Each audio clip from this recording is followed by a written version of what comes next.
男人每天都用烧红的铁链毒打猴子100下，就这样打了500万年。可猴子除了眼睛泛红，连身上的毛都没有烧掉一根。他很不耐烦地辱骂小绿。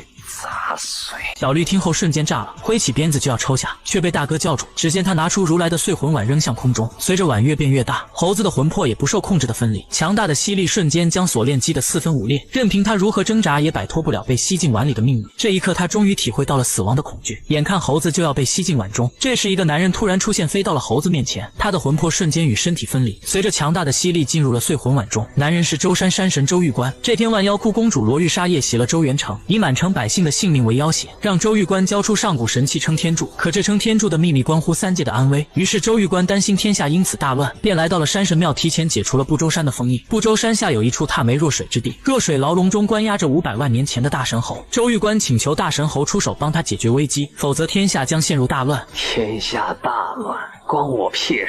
如今的神猴早不管世事，想当年他为了这3界付出了一切，可到头来反而被那些掌管者愚弄，最终落得万劫不复的下场。不仅镣铐加身被困此地，还要整日遭受非人的折磨。他从未负过这天下，可是这天下又如何待他？所有人都想要他死。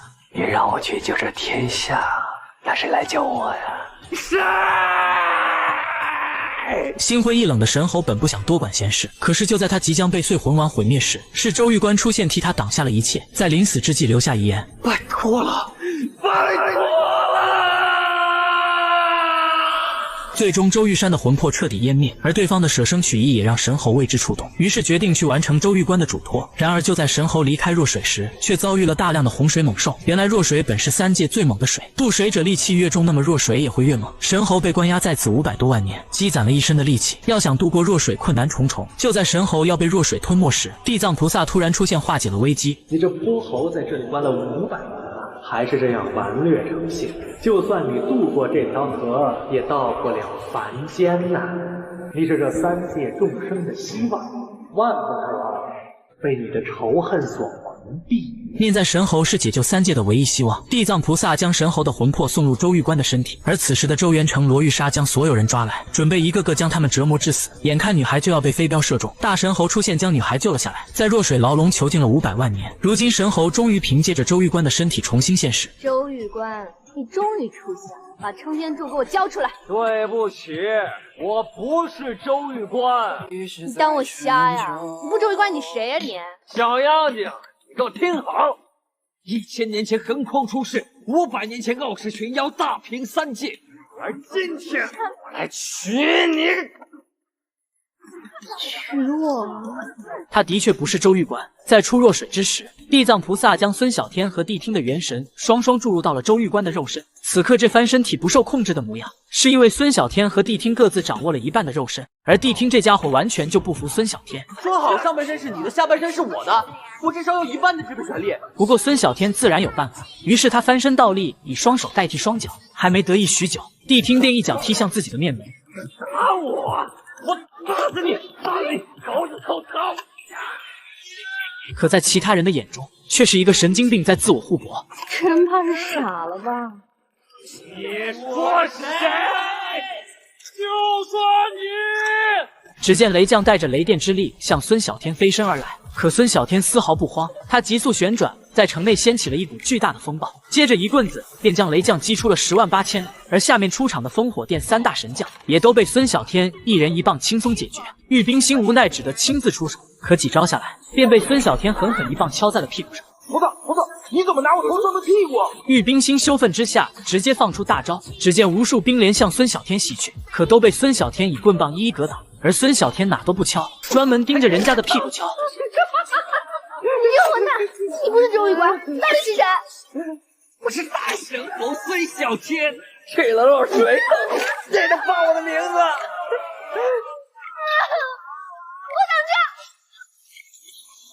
我想跑！缥缈云。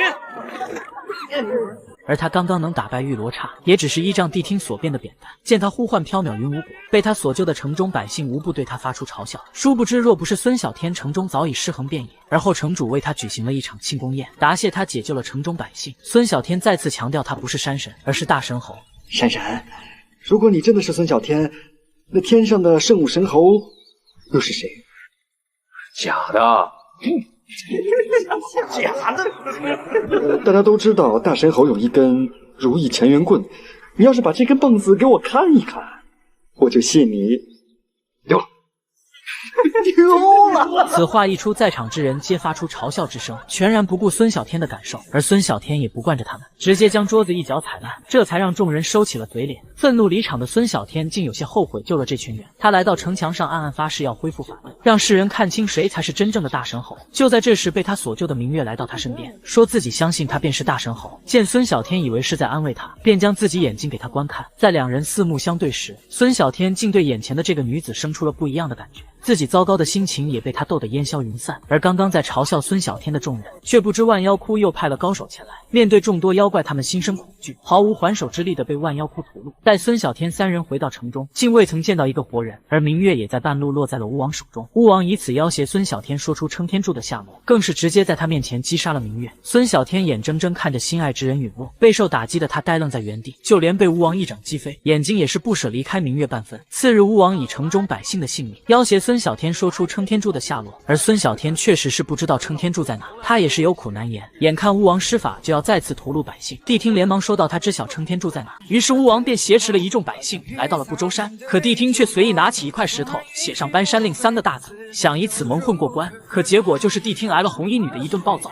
而巫王见谛听竟然把自己当傻子，他立即下令屠杀百姓。看着死去的百姓，谛听这一刻或许会为自己那脑子后悔吧。而红衣女突然抓住孙小天的手臂，不料孙小天进入暴走状态，只见他飞身举起一块巨石，用力一扔，便将红衣女砸成了肉泥，接着再次腾空而起，又将一名小兵拍成了渣渣。孙小空想要营救百姓，可却又遭到数名小妖的阻拦。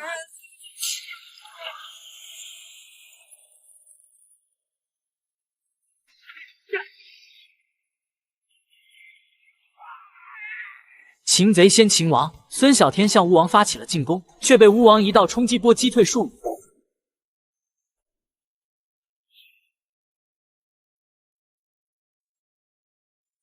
二人四目对视，各自摆出架势，接着便互相激战起来。再过了数十招后，孙小天一掌拍向巫王的头顶，不料蛤蟆的头顶坚硬无比，反而是被巫王一头顶飞100米后便昏迷不醒。就在这时，战场上突然出现无数的弓箭射向巫王的手下，只见几个蒙面人出现在了战场之上。而另一边，孙小天也清醒过来，没想到老孙现在这么敢一击。他忽然在身上发现了2枚断裂的令牌，合在一起，赫然就是搬山令3个大字。可他们却没有启动搬山令的口诀。就在这时，幸存的女孩为安慰弟弟唱起了民谣。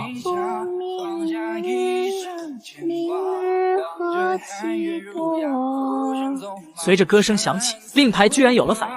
孙小天明白这首民谣就是口诀，随着口诀念动，山体忽然出现一道巨大的裂缝。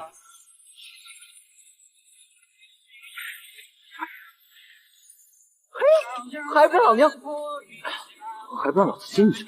当孙小天进来后，一道声音忽然出现在孙小天的耳边：“你不是不周山山神周玉官？当然不是了。那么多废话，快说撑天柱在哪儿呢？不是山神，还想要撑天柱，那就更了不得了。”话音刚落，无数道弓箭凭空出现，并且向孙小天袭来，可都被孙小天以灵敏身手轻松躲过。正当孙小天严阵以待时，绿色巨球突然飘到孙小天前，挡住了一支袭来的弓箭。这时，那道声音也非常诧异：“女娲施主千年以来丝毫未动，为何今日会帮你？”女娲算什么？她不那个天，还不照样被俺老孙给捅破？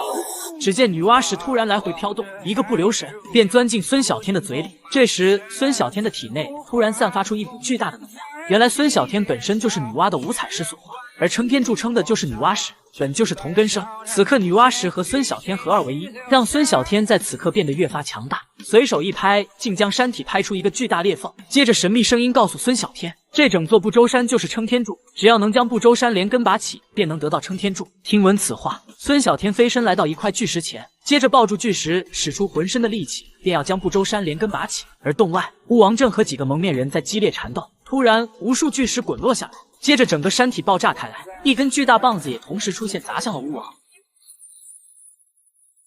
这一刻，孙小天要为之前惨死在巫王手上的百姓报仇。他挥动撑天柱，接连几棒敲在巫王的身上，巫王居然毫无反抗之力，被孙小天一棒子甩飞了出去。这时，巫王趴在地上，一股灰尘顿时随着巫王的气息化成了一个中性。这是巫王要使出传说中的绝学蛤蟆功，可却被孙小天一个转身躲过，接着一棒子狠狠的便将巫王敲倒在地。你到底是谁？我是大神猴，你小心！